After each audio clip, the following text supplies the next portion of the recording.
Now, in the Assin North constituency, the NDC is again making claims of vote buying. The man who is making this claim is the party's deputy communications officer, the national deputy communication officer. That would be Sami Jemfi's deputy. Is Malik Basintale. Malik, you're welcome to Eyewitness News. You have said that there is spraying of cash in the constituency by NPP leadership. What did you see? And did you capture that on video? Yes, thanks for having me. This shameless act has been captured on video. We have footages to prove our point. Any citizen, any constituent in Assin North can testify to what had been ongoing in the last few days. I think that it is not something the NPP is hiding any longer. They feel proud doing it. They are happy sharing goodies. They are happy sharing money to the people of Assin North like they did in Kumewu. And I'm certain this is all because right after Kumewu, after all the evidence is put across, especially by you media persons, going there, seeing what had happened, capturing people, interviewing people, and people confirming to the fact that they were given some amounts of money in order to vote for the candidate of the NPP at Kumewu. After that, no investigation was conducted, no one was invited, no one was questioned. And I think that that's the inspiration to why today we are seeing these things, in broad daylight, open, spreading of money, spreading of goodies. Yesterday at the candidate's house in Asimbreku, you had the party's national chairman, you had the party's general secretary, Justin Kodia. Standing, receiving items, passing on items to constituents. People were taking some T-shirts. People were taking some amounts of money. It's embarrassing. And I don't think this is safe for democracy because so long as I'm concerned, the only mode or the only approved mode of campaign is by sharing your message to the people. We are particularly worried because this is a government that recently, got to the IMF in a wheelbarrow virtually. There's a government that had to amputate part of the economy, or because they needed to receive a certain amount of money from the IMF. There's a government that has paraded itself as being bankrupt, as being a government without anything in its reserves, as being a government that is unable to meet the basic financial needs of its citizenry. There's a government that people have sympathized with, and the Ghanaian people have had to let go of their monies in the bank. People have had to let go of their bonds, all because they needed to tie their cloths to the government in this particular financially, bankrupt economic situation. You have same government there throwing out money, throwing out goodies, and I think that is worrying that we have to get to this point as a country. Okay, so you have made this claim specifically mentioning names.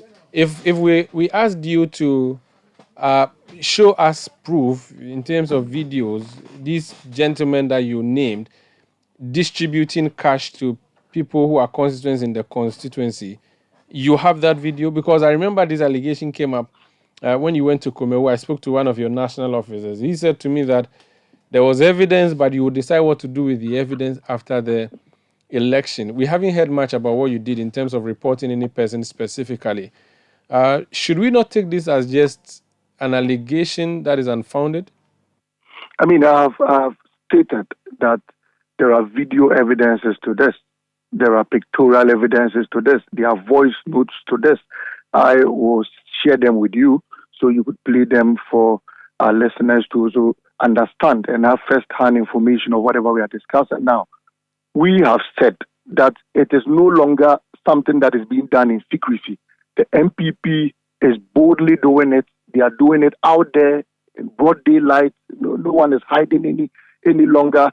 They are openly giving out goodies to the constituents. And I think that any member of the New Patriotic Party you call today can just state some of these things. These are not things that they are shying away from. They are boldly doing it. And I feel They are so proud that they are the helm of affairs. They are so proud that they have all the resources at hand.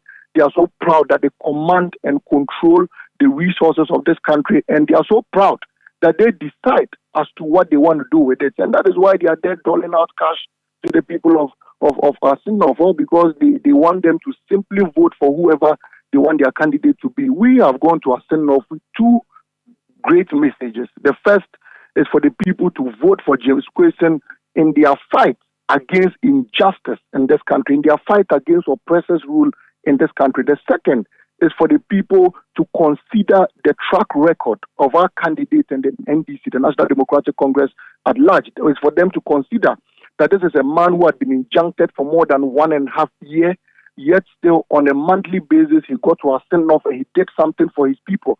This is a man who has renounced his citizenship all because he wants to lead the people of Assin North. This is a man who has a great vision for the people of Assin North, and that is the only message.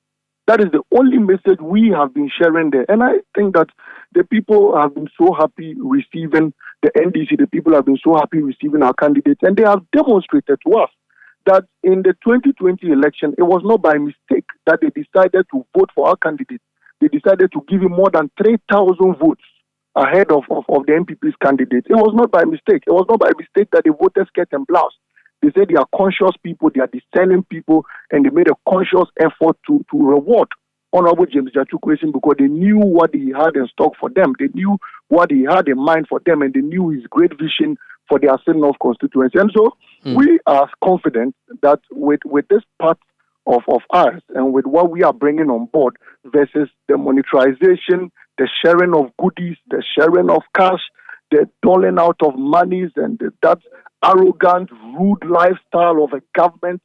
I mean, we are confident that we will sail through, the people will lean towards us, the people will glorify the NDC come 27th of June. The only reason why we are worried is that, I mean, what would the international community say about this?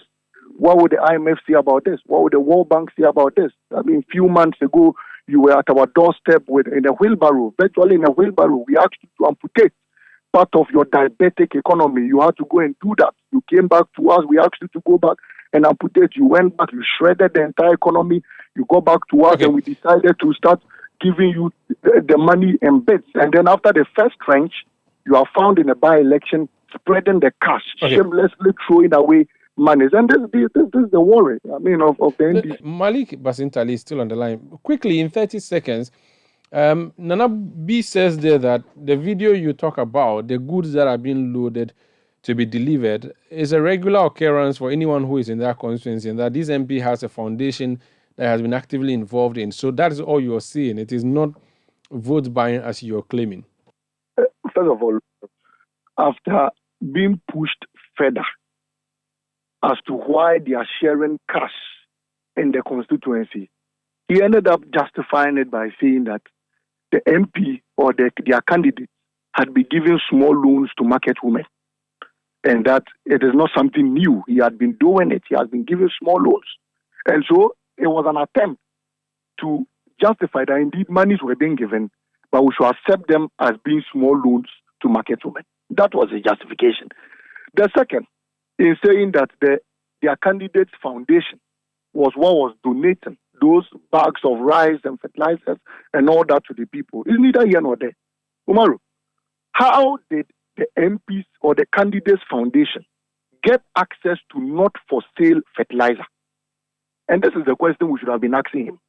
Not for sale fertilizers were being distributed to communities like Ningo, Gangan, Ayite, and many NDC strongholds in that particular constituency. Not for sale fertilizer, not for sale knapsack sprayers were being distributed to communities in the Assin North constituency. So is he telling me that their candidate's foundation has suddenly become the Ministry of Agric? And these goodies were being distributed at a time the Agric minister had arrived there. It should create a correlation. And we should be able to understand that fertilizers that are supposed to be given to cocoa farmers and what have you are being used for campaign purposes, all because of vote buying in the name of this particular candidate. Okay. These are the questions we should have been asking. Last thing I'll say. Do you commit to a peaceful election as a party? We have always committed to a peaceful election as a party. In fact, all chaotic elections in this country have been attributed to the NPP. No, let's not go there. I just don't worry. You don't have to defend. Malik, Abdul Malik. No. I'll make my point. No, hold on. Abdul Malik, hold on. Do you commit to a peaceful election? You said yes. Let's leave it there. Always. Thank you so much for speaking to us. That's Malik Bassintalis, Deputy Communications Officer of the National Democratic Congress.